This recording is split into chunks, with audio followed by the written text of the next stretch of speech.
4 bulan bercerai, Indra Bekti dan Aldila Jelita baru sadar kalau mereka masih saling mencintai dan juga membutuhkan.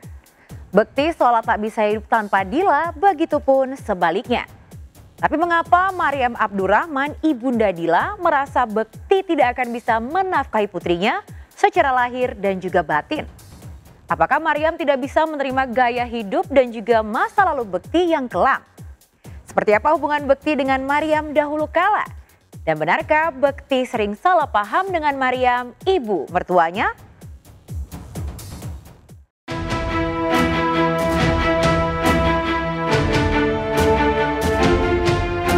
Babak kedua pernikahan Indra Bekti dan Aldila Jelita baru saja dimulai.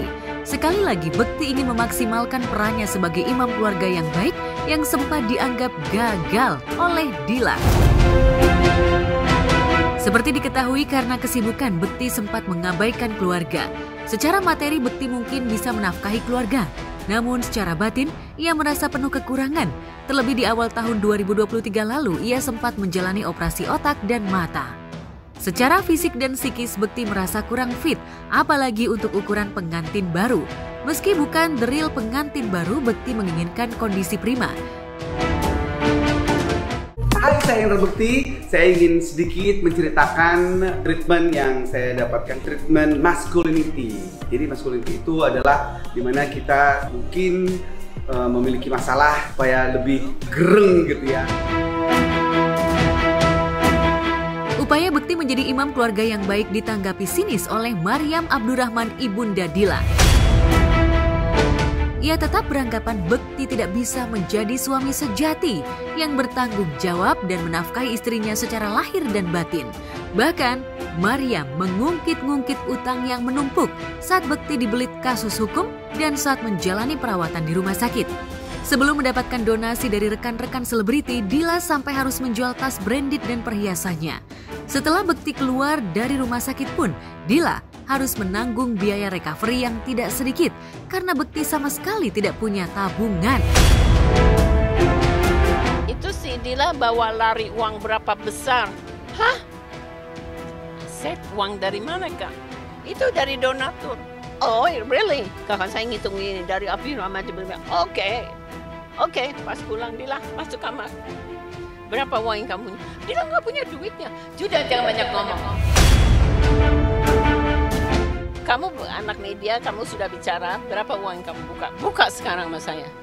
Disebut itu. Oke, besok go to lawyer, ini uang bagi rata sama si Bekti, hitung uang utangnya si Bekti semua, bagi dua semua, perceraian bagi dua. Ya, sisanya, ada sisa, ya kan, akan ada uang mas kawin yang si Bekti pinjam. Saya bilang balikin uang mas kawin itu hak kamu, ya kan. Nah itu kamu setelah itu jangan bagi ke Bekti karena Bekti biangnya ngutang ya. Nanti uang itu tidak masuk ke rekening si cucu saya nggak makan. Komunikasi dengan mamanya gimana Kak? Aku nggak mau ngomong apa-apa ya. Lalu benarkah rumah yang menjadi harta bersama Bekti dan Dila terpaksa dijual untuk menutupi utang? Benarkah pasca menikah ulang, Bekti dan Dila akan tinggal di rumah baru yang tidak semewah rumah sebelumnya? Wow, Raja Hujan. Dikira rumahnya nggak ngutang, 2,4 M.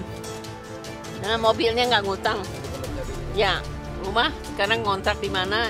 Media tanya di mana Dila tinggal. I don't want to know. Saya nggak mau tahu di mana mau tinggal di mana. Kak, mungkin terkait kan rumah kan udah nggak ada, tapi Kak Dila tetap bertahan untuk Kak Bekti. Seperti apa Kak Dila? Rumah juga udah disita Kak Dila, mungkin seperti apa?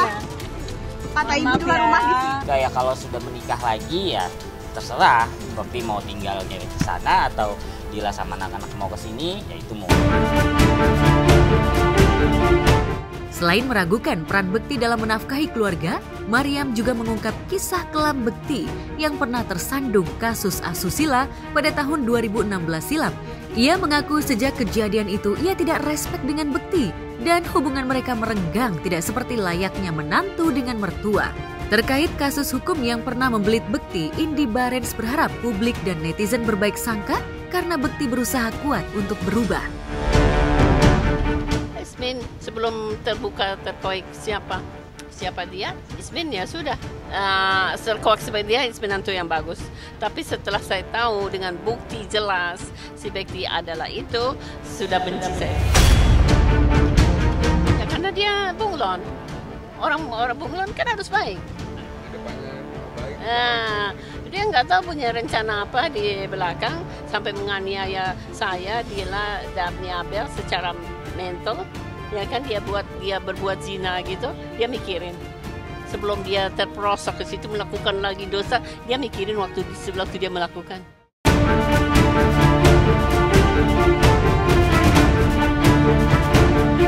Sebagai pendakwa, Mama Dede berharap Bekti tidak menyanyiakan kesempatan kedua yang diberikan Dila. Mama Dede berharap Bekti bisa menjaga pergaulan demi menjauhi mudorot dan menjaga nama baik keluarga. Saya menyarankan kalau seandainya ada orang berbuat jahat, berbuat salah, dia taubat. Dengan taubatan nasuha, maka orang tadi kalau taubat dari hati, insya Allah diterima taubatnya oleh Allah. Kan siapapun Anda, hindarkan bergaul dengan mereka. Lingkungan sangat dominan memberikan warna kepada kita. Bukankah Rasul mengatakan, kalau kalian punya teman silahkan dengan siapapun. Tapi kalau kalian punya sahabat, pilih-pilih sahabat. Karena kalau kalian bersahabat dengan tukang minyak wangi, walaupun tidak beli minyak wangi, minimal mencium wangi. Diri kalian dinilai oleh orang lain tergantung dengan siapa kalian bersahabat. Hadis Nabi yang lain mengatakan, diri kalian dinilai oleh orang lain tergantung agama sahabatnya. Makanya hindarkan sahabat-sahabat yang salah.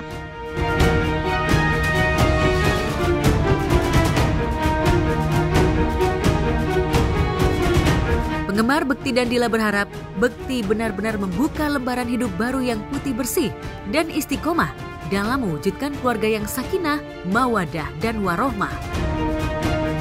Ketika emang Kak Dila pengen balik lagi kepada Mas Bekti, itu adalah pilihannya. Dan ketika Kak Dila ingin memberikan kesempatan, itu juga pilihannya. Jadi seharusnya sebagai orang tua itu harus mendukung sih apa yang udah ditetapkan oleh anaknya itu sendiri. Nanti itu tinggal ngedoain aja ke depannya seperti apa dan berharap hal-hal yang baik kepada nanti rumah tangganya mereka. Ya karena udah punya anak kali ya, kalau misalnya suami istri, bapak ibu udah punya anak, pasti ngelihatnya itu alasan untuk balikan lagi, untuk rujuk lagi, mungkin karena untuk kebahagiaan anaknya mungkin ya, atau mungkin mereka berdua masih sama-sama sayang ya kan. Tapi buat Mas Bekti mungkin aku mau kasih harapan juga, jangan pernah melakukan kesalahan yang sama, karena ketika kita sudah dikasih kesempatan oleh orang lain, apalagi orang yang kita sayangi, lakukanlah kesempatan itu dengan sebaik-baiknya. Jangan pernah mengulangi hal yang sama, kesalahan yang sama aja nggak boleh, gimana kesalahan yang baru. Untuk Indra Bekti, gua turut senang ya dengan kalian rujuk kembali ya kan. Tapi gue berpesan satu nih buat lo Om Indra Bekti, untuk tidak mengulang lagi kesalahan lo yang kemarin-kemarin lah, yang sebelumnya gitu. Cuma aku lihat perlu adanya hati-hati di sini, tidak perlu memaksakan segala sesuatu, dan yang paling penting dan utama adalah ridho dari orang tua. Karena kalau misalnya enggak, itu semua akan mulai bermasalah lagi di bulan Juni tahun depan. Kalau memang pihak yang bersalah tidak benar-benar berubah dalam rumah tangganya dan tidak benar-benar melakukan yang terbaik untuk keluarganya, itu akan ada potensi besar untuk terjadi permasalahan lagi di bulan Juni. Akan ada potensi untuk berpisah. Seandainya mereka kembali, apa boleh? Kalau laki-laki perempuan tadi menghendaki kembali, silakan. Cuman kalau itu adalah mamah tolak. Kemarin aja udah bolak-balik dia melakukan itu. Minta maaf, balik lagi. Kalau mamah tolak. Karena apa? Tidak ada harapan untuk perbaikan. Karena sudah terulang. Tapi kalau seandainya mereka mau kembali, silakan. Tapi resiko ditanggung penuh. Kalau saya bikin bom, selesai. Bekti adalah seorang ini. Selesai masa depan Daphne. Buat saya malakama kan. Bom ini meletus akhir, tinggal permainan Bekti. Gak usah. Waktu habis bercerai besoknya, saya mau ke Mekah. What are you doing there? Minta pengampunan sama Allah. Gak usah, surga itu gak usah cari di Mekah. Kamu cium kaki saya, selesai. Di Islam tuh gampang, gak sulit-sulit, gak usah. Habis 35 lagi gak punya duit, mau ke Mekah, mau nangis-nangis di Ka'bah. Ustaz. Jika pertobatan Bekti diragukan oleh Maryam Abdurrahman, ibu mertuanya, bagaimana pertobatan Randy Kajarnet? Jelang pengukuhan pernikahan, apakah Lady Nayoan masih sangsi pada tekad Randy untuk meninggalkan wanita selingkuhannya?